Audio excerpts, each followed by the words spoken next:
Hello, my Arkansas Junior High oboists. I'm Dr. Leitterman, and I am looking forward to giving you some insight on how to properly prepare yourself for your all-region auditions in December. So let's get started. Hello, everyone. So as you can see on the screen, we're going to be starting with your first two etudes, which are these scales in thirds and your arpeggio in the key of C on page 6. So you have number 6 and 7 for this year. And the first really important topic to really start talking about is the use of F. So in the book, you can see that it says right here, anytime you see an F, to use forked F. But some of you may be lucky enough to have a special key that is going to help you avoid using that forked F, which is really tough to go from forked F to E right next to each other. So let's just review our F fingerings just to make sure that you're aware of all the possibilities that you have. So your normal F, as I will call it, is 1, 2, 3, 1, 2, and this little key right here. Now that you can use any time you're playing something that doesn't require your third finger. So if you're going F to D, you don't want to use it, but F to E, you can easily go F, E, and it's very smooth. Now, the second one, and probably the one of the first fingerings you learned, was forked F, which is 1, 2, 3, 1, and 3. And that's what they're asking us to play when we play in this etude. But if you have a left F, you don't need to use forked F, and you will be able to play this exercise really well. So that left F fingering is 1, 2, 3, 1, 2, and this key right here, that key will allow you to go from D to F very smoothly. So here is your D right here, and there's your F. And so you're just moving pinky and your ring finger. That will really help when you are trying to work through this etude. One other thing that I will zoom in to show you is that right here we have a high D, which I'm sure is really high for you, and that's okay. But this fingering is not the greatest fingering. Usually this note is out of tune, and so in order to make it better in tune, I would recommend closing that hole right there. So your high D fingering is half hole, 2, 3, 2, and your C key down here. That's going to give you a much better in tune high D as you are playing. Also, back to those Fs, notice all of those Fs that they've marked for forked. Any of those that are marked forked and you have a left F, please, by all means, use your left F fingering instead of your forked F. You're going to be much happier as you go from F to E. It's really, really, really helpful for this. Now, something else that is very important with this first etude, this exercise in thirds, is just to keep your air moving throughout. We're starting on these low C's in this, and I know many of you are probably very afraid of playing your low C, especially to start. And so if you make sure that you're sending lots of air through that instrument, it's going to most likely come out. The other thing you'll want to do is open up that embouchure. When you're playing the oboe, you don't want to bite, because when you bite, you find that probably the notes just stop coming out, or they go up the octave. And so if you do the opposite and really think very vertical with your embouchure, you'll have a great success starting this one and the second one, the arpeggio one, on that low C. It's also very difficult when you get down to this low B and C. And so if you keep everything nice and open, those last two notes will come out as well. And the last thing is there is absolutely no dynamics, which tells me that I can play with the fullest of full sounds so that I can get all that air going through the instrument and feel comfortable playing in all of those ranges. So I'm going to play a little bit for you just so you can get an idea of what these two exercises sound like.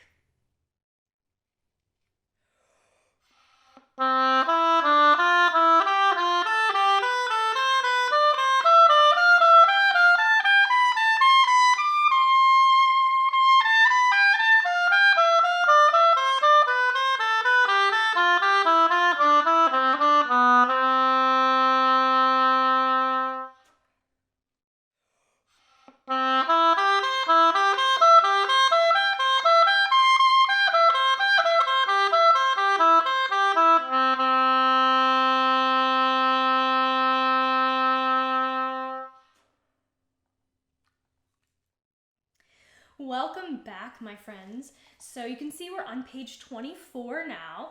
This is your Allegretto etude.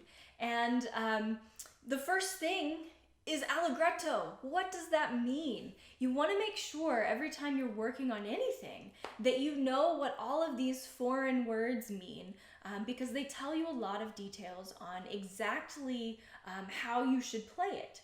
So Allegretto tells you that it's a tempo marking. And if you've heard the word allegro, Allegretto is very much related to allegro. Allegretto, or the etto part of that word, means a little bit. And so in this context, Allegretto is a little bit slower than allegro. And allegro is a faster or a livelier tempo. So this one, actually, we're going to feel kind of in a big one. So thinking of those three notes in each click, da da da dum, bum ba bum ba dum, bum bum bum bum. Nothing too fast, just nice and gentle, and feeling it in that one makes it not feel fast at all. So we do also have one other important term that I will point out for you right here, and that is this. This is dolce, and dolce means sweet. So we want to make sure when we get to this section that we are playing with the most sweetest, beautiful oboe tone that you can give us. It's really important to try and get that character, because otherwise we're just playing a bunch of notes. So this sweet or dolce tone can really help what we're doing. Now there are some other foreign terms, but they're realized in this as symbols. So we do have this right here, which is our piano dynamic, meaning soft. And then notice we've got a forte dynamic, or this F, meaning loud. So we want to make sure that we bring those out. And one scary thing is trying to start a piece softly on the oboe. So you want to keep in mind that you want to play as softly as you can when you start, but not overly soft that the note doesn't speak, because an E is hard to play softly when we start. So again, thinking very vertical with that embouchure, opening that jaw so that you can send more air through that reed is really going to help. And then when you get to this forte right here, you can really just open up and feel just jubilant, especially because we're going up in the range. We're up in the top of your range here as well. And notice the other dynamics. We've got some mezzo forte showing up, and then there's another forte, a mezzo forte, a piano showing up again, and then a double forte, a fortissimo, so super loud. And then you come back to a piano. So make sure you pay attention to all these. I'm going to just mark them so you see them. And our final dynamic, pianissimo, so super soft.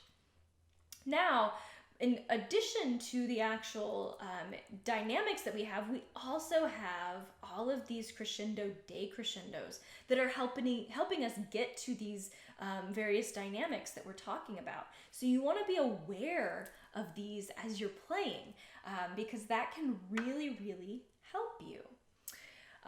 The last thing that I want to bring up in this particular etude, and you'll have this in a lot of the others, but this is a good place to talk about it, is these notes right here. So starting to go up into this upper range needs a little bit of a change with our embouchure and our inside, what we call our oral cavity.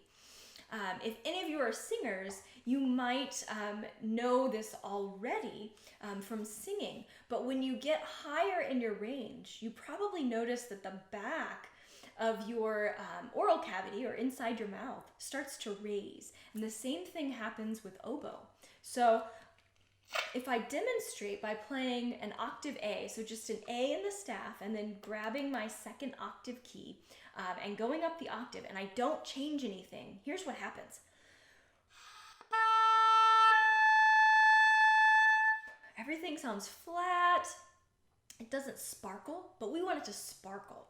And so what I'm going to do is I'm going to raise something that we call the soft palate. It's going to raise in the back of my oral cavity or my mouth. And you can find your soft palate by taking your tongue and finding right here where your teeth meet your the roof of your mouth, and you'll feel that's hard. And so if you run your tongue back towards the back of your mouth, you'll find a spot where it gets soft. And that's the start of the soft palate. And when you yawn, you feel that soft palate raise. And so we want that same feeling. So if I play that same octave and raise my soft palate, here's what happens.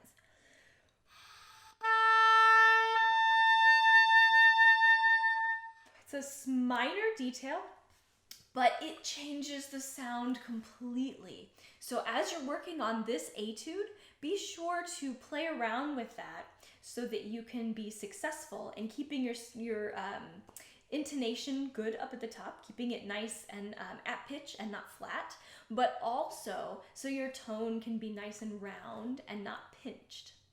So let me go ahead and play this for you so you can hear what this one sounds like.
Hello again. So we're on page 33 and we're looking at the Verroust etude that starts with Andante.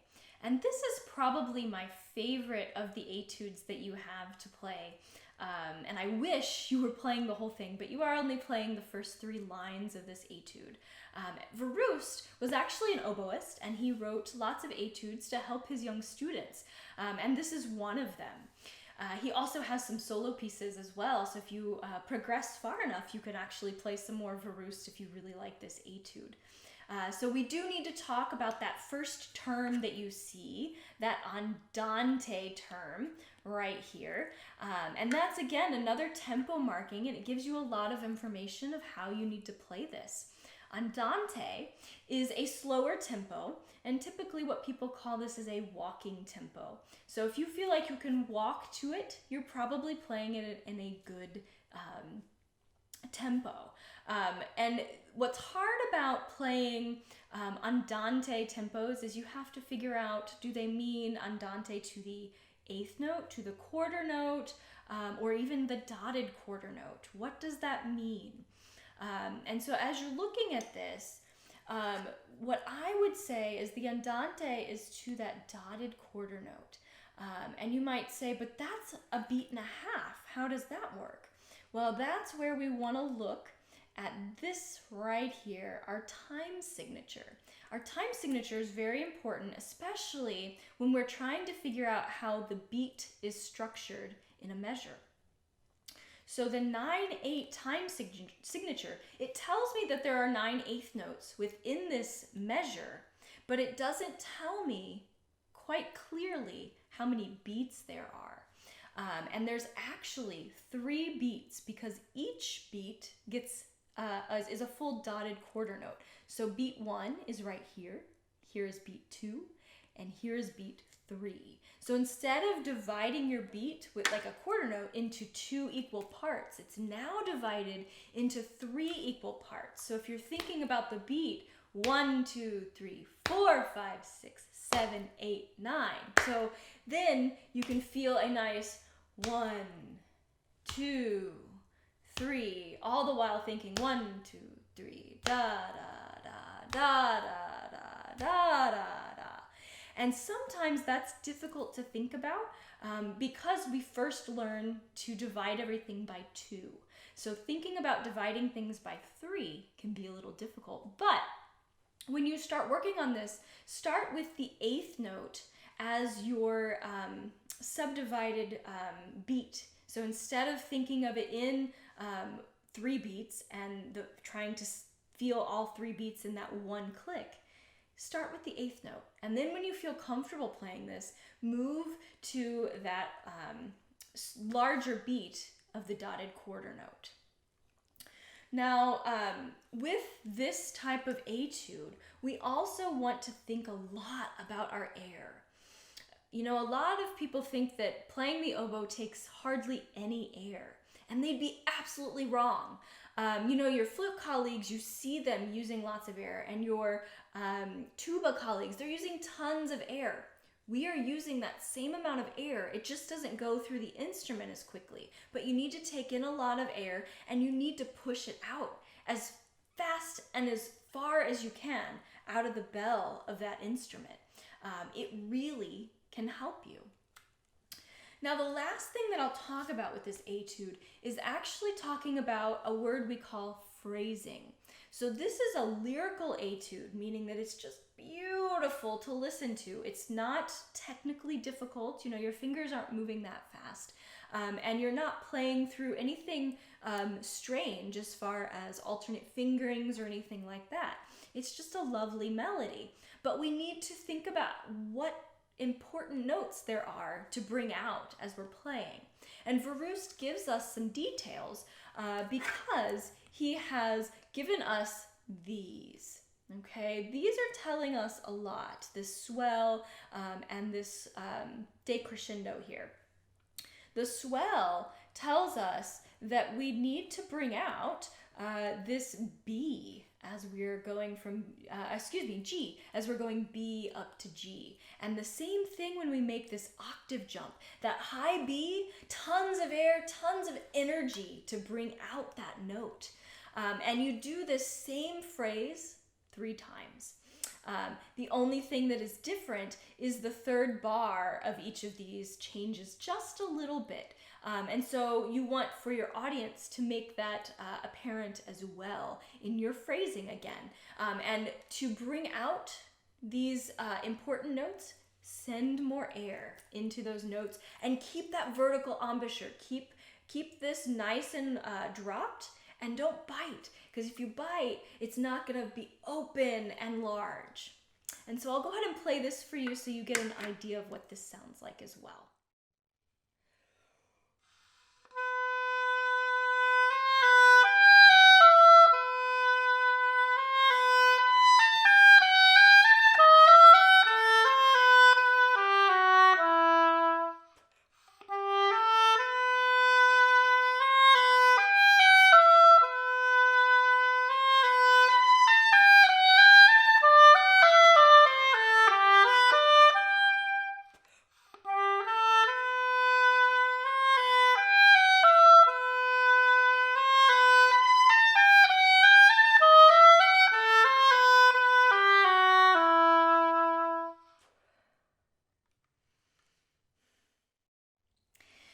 we've made it to our final etude of this set, and this is our more technical and lively etude. And the word I like to use is character. This etude should have a lot of character. There's lots of dots on the page, those staccatos telling us that things need to be a little bit more bouncy, not necessarily short, because we can play very short, but much more bouncy. So it has a little bit more going for it than just playing the notes. What's really important in this one, I think, is figuring out where the phrases go. You know, this last one we were talking about phrasing. And in this etude, it's really important to know where these phrases get dissected so that you can really show us these phrases. And so in order to do that, what I like to do is play through it a little bit to get an idea what's going on. So I'm just going to loosely play.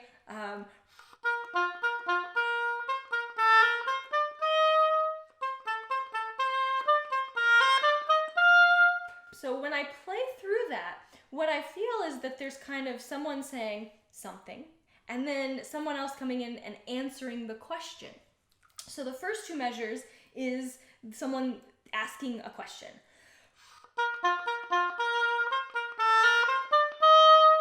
And then someone else comes and says, oh yeah, it's this.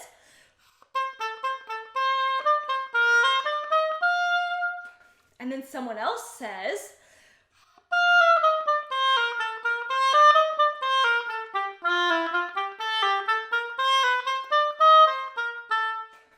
and then the first guy says, but no.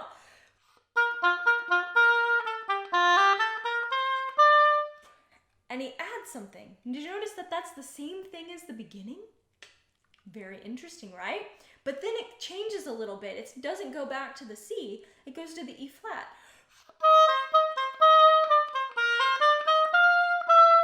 And then something else.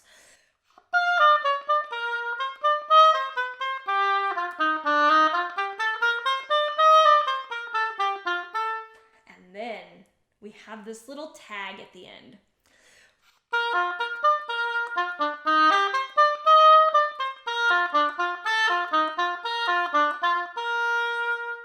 So, what I get from playing through this a little bit is that really I have one big thought happening. Let's see, let me diagram it this way, from here to here. And then I have another thought going from here to here.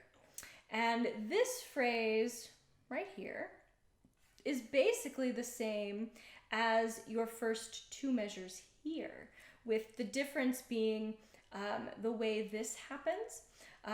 So you can basically connect from here, I'll do this for you. So here and here and here. So from here to here, you have another little 4-measure phrase. And then we get this really, what feels like a lot going on from here to here. And then you could kind of make this a mini one. So I'm going to make it a tiny one that kind of breaks up these two bars and those two bars.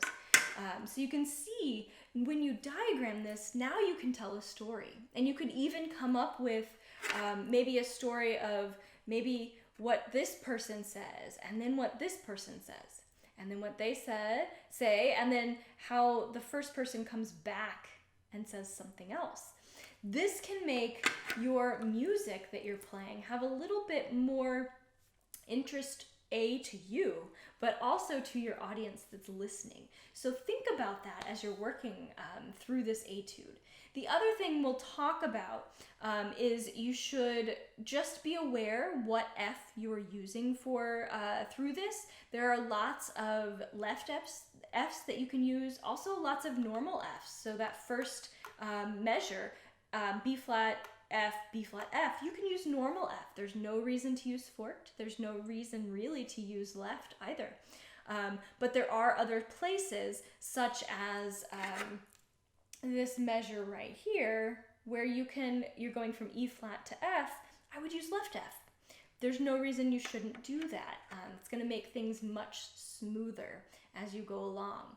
And also because when you get to that next measure right here, you are going from F to E natural. So going from forked F to E natural won't be very clean, but left F to E natural will be.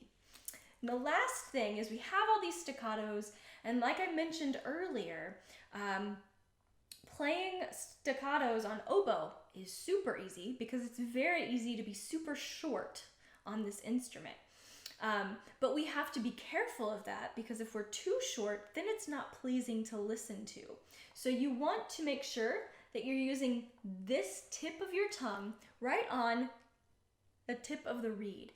And that's how you're going to get a nice crisp tongue. You want to kind of feel a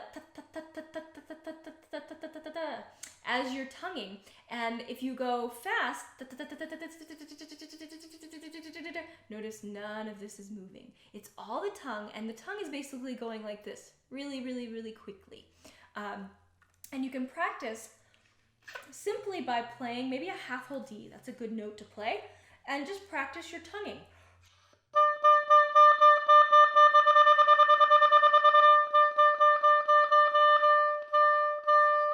And see how fast you can go. A really good exercise on that, besides just messing around and seeing how fast your tongue can go, is starting with quarter notes, then going to eighth notes, and then trying to go to 16th notes. So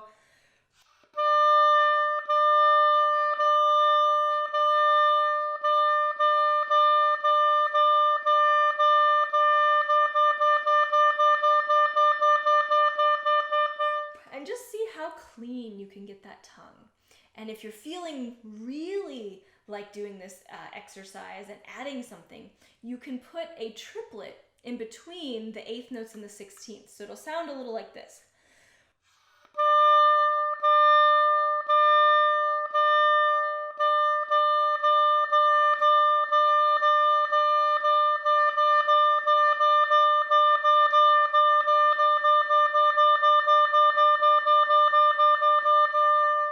So you can hear we're going from 1 to 2 to 3 to 4.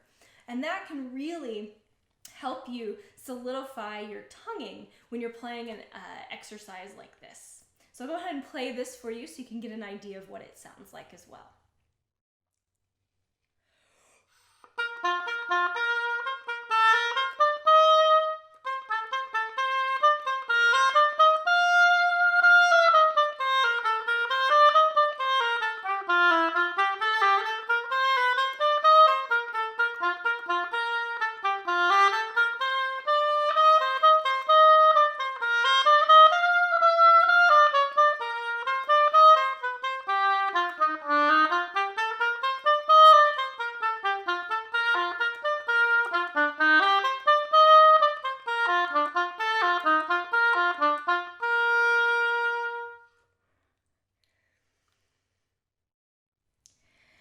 All right, so we've made it to the very last thing to talk about, and it's last, but it's not least. It's actually very important. It's your scales. Playing through scales is something that many musicians don't like to do, but there is so much value in doing it. Scales are simply what our music is built on. We wouldn't have music if we didn't have these specific major and minor scales that we learn. And scales are simply patterns, and music is just patterns that are built off of these specific patterns. So when you are learning these, you will find that there are a lot of scales that are really difficult for oboe. You want to make sure that you know your alternate fingerings, such as your left E flat, your right A flat, and understand when to use those. Of course, anytime you use your left E flat, it's because your right pinky is busy doing something else. Your forked F can be used in some of these instances because you need to get your pinkies going in the right places. And so even left F can't be used. So make sure that you seek out the proper fingerings for your scales so that you aren't fumbling around. I will tell you, anything that has more than 4 sharps or flats is going to be difficult when you are learning because of the alternate fingerings that are required. They're not optional, unfortunately. The other thing that's going to be difficult is you have some low B flats that you have to play. If you're still on a regular student instrument, you may not even have a low B flat. You may not have this key right here. And so you have to use your knees to play that low B flat. That's no fun at all. But if you do have those low keys, it's still hard to play a good low B flat on the first try. And so you want to work to make sure you can get your air ready to go. So one way that I do that is I practice getting that pressure of the air behind the reed by placing my tongue on the reed and actually blowing. So that pressure is behind it. It's like I'm gonna explode. So I'll practice by going so that I can find that point that the reed is gonna vibrate. And once I've found that point, then I'm gonna play this scale super slow and slurred. It's important for us to play these scales slurred first so that we have our air going between each of the notes. If we try and just tongue all the time, we're gonna take our air away and it's not gonna sound very good. It's gonna sound very choppy. So if I play the B flat major scale, I'm gonna start it slurred.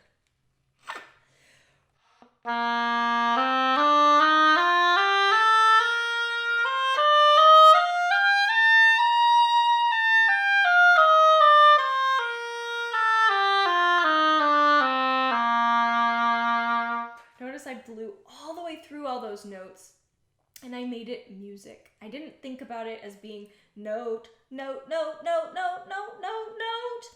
No, I was blowing and making it a melody because it's music. It really is. And then once I feel comfortable and I can start to go faster, I'm gonna start tonguing, but I'm gonna keep the air moving the same way.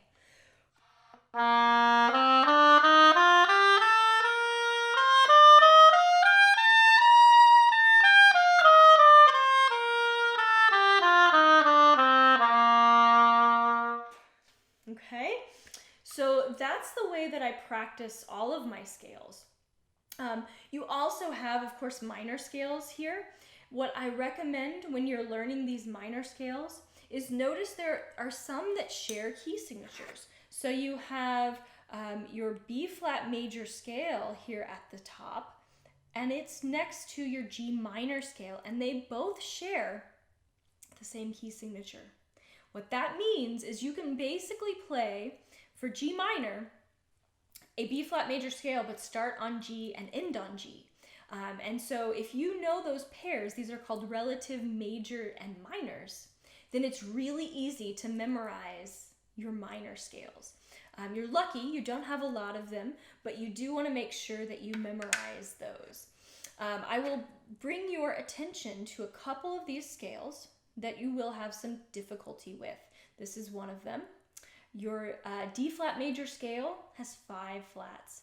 So your fingering for those first 3 notes are up for debate. You can do D flat, left E flat, forked F, and then G flat, or you can do D flat, E flat over here, so you're going to slide over to that, and then left F. Both of them are not great. But you have a couple options. Make sure that you explore those and try both of them. It's very important to be able to play both ways. One other thing about this particular scale is this note right there, the high D flat. The book that you have probably doesn't have a great fingering for this, so I'm going to give you one. Here's my secret fingering for high D flat. So it's side octave key, 2, 3, 1, 2, and your C key. All right, side octave key, 2, 3, 1, 2, and your C key. It's a gorgeous sound.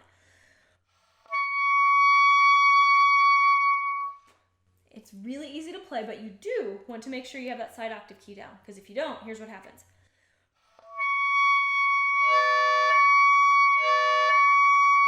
So make sure that side octave key's down to make sure that you don't get a multiphonic.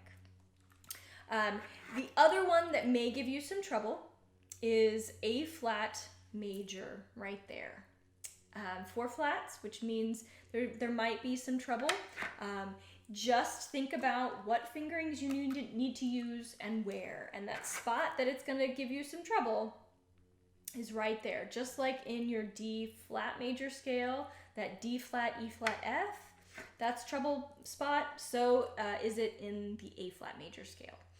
The final scale you have is that chromatic scale. And it's a scary one because it's a lot of notes. You're going up C to C. But C to C sharp means you have to slide. So notice how my pinky goes C to C sharp. I'm not grabbing the whole key. I'm just getting the very edge of it so that I can move to C sharp. Everything else should go pretty smoothly, but your C to C sharp can cause some problems. So again, I'm just going to roll.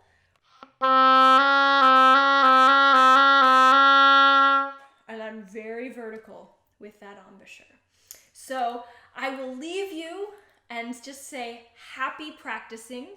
And of course, if you have any questions, I am always here to help. And if you would like a lesson, just contact me. I would be glad to work with any of you.